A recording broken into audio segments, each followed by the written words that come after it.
Hey everyone, Matt here from Docs Running, and today we're going to do a comparison review of the Brooks Glycerin Max versus the Puma MagMax Nitro. Now, the purpose of this review is to introduce two shoes in this new category of, like, I don't want to call it Super Max because they don't have super foams, but it's a new level of max stack height daily training shoe that where we thought that like 36 to 40 millimeter heel stack heights was high, and then these came along and they are 10 millimeters over 10 millimeters higher, 47 millimeter stack heights in both, with huge midsoles over underfoot. So this is a new category, and these are two prominent shoes here. So if you're interested in this category and you want a ton of cushioning underfoot, trying to help you figure out which one might work a little better for you. As always, let's start off with specs. So men's size 9, women's size 10.5 over in the Brooks Glycerin Max is going to be 10.9 ounces or 309 grams.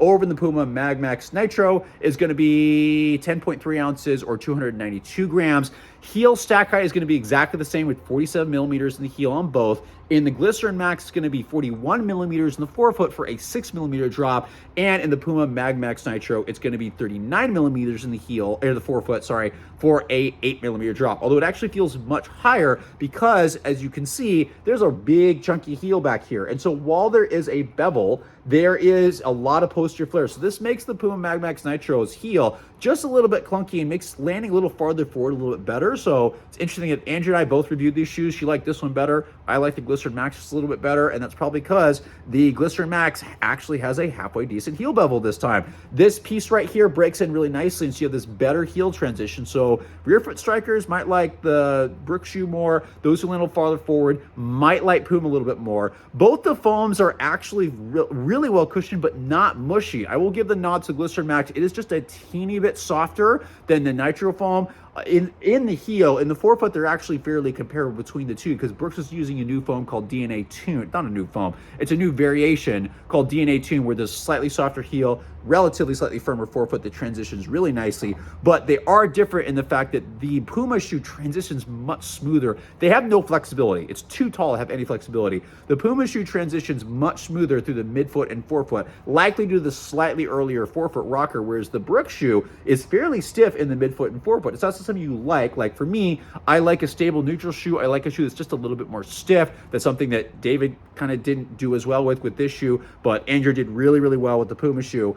If you need a little bit more stiffness, more stable neutral ride, the Brooks shoe is going to be the better option. But if you want a smoother front of the shoe, the Puma is going to be the better option for you. Like I said, both shoes are very well cushioned. They are on the heavier end. The Puma is a little bit lighter at 10.3 ounces, 10.9 over here. And this doesn't feel as heavy once you break it in because the sole's got just a little bit of bounce, which is actually really great for Brooks. That doesn't always happen.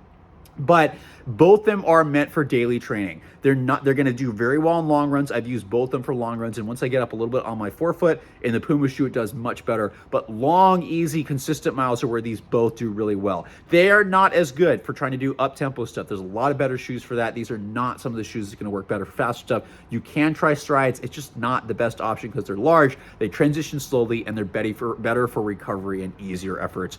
Both of them, no matter which one you're talking about. I will say, again, durability, though, is a little bit different. You can see both of them. I have different mileage. I have almost 60 miles on the Brooks Glycerin Max. Over in the Puma shoe, I actually have about 30, 40 miles. I am starting to chew through the outsole material. It's still there, and there's still plenty of cushioning left. But Brooks gets the nod with the durability just because I have 60 miles and like nowhere. And this is my right shoe. The left one looks exactly the same. So durability has been very, very good over in Brooks shoe. But if you want shoe, again, that's what happens when you have just a little bit relatively lighter shoes. So you kind of have that trade-off.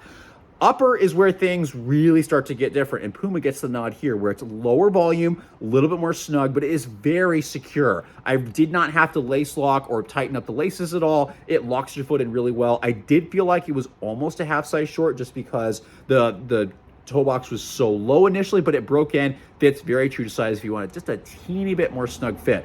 Very comfortable and locked in.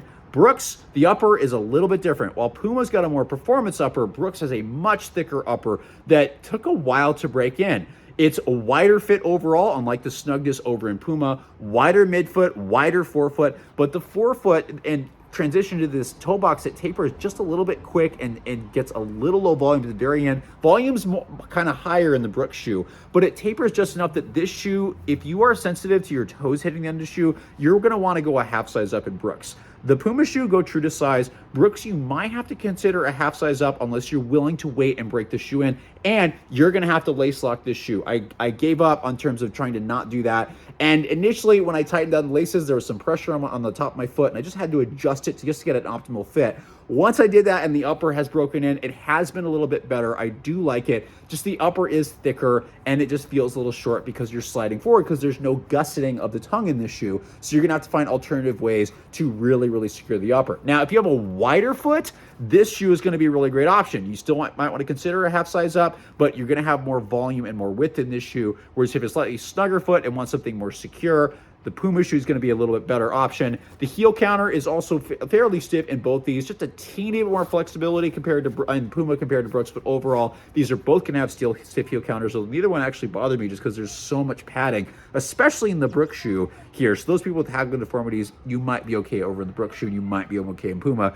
Just try before you buy, if possible. So both these have been actually really good shoes. I do prefer Brooks, whereas Andrea actually prefers the Puma shoe because she's a little bit farther forward landing. I'm a little bit farther rear foot landing. And I also like a little stiffer ride compared to having this be a much smoother transition up on the forefoot. But different strokes are gonna work for different folks, in this case, shoes. So that's a comparison. Hope that helps. What I really want to know in the comments below, have you tried both these shoes and do you agree or disagree? Are you team Andrew and make an assumption here versus team Matt over here? Both of them are great shoes. The other question I have for you is, do you think this is actually good that we're getting this tall of a stack height in shoes?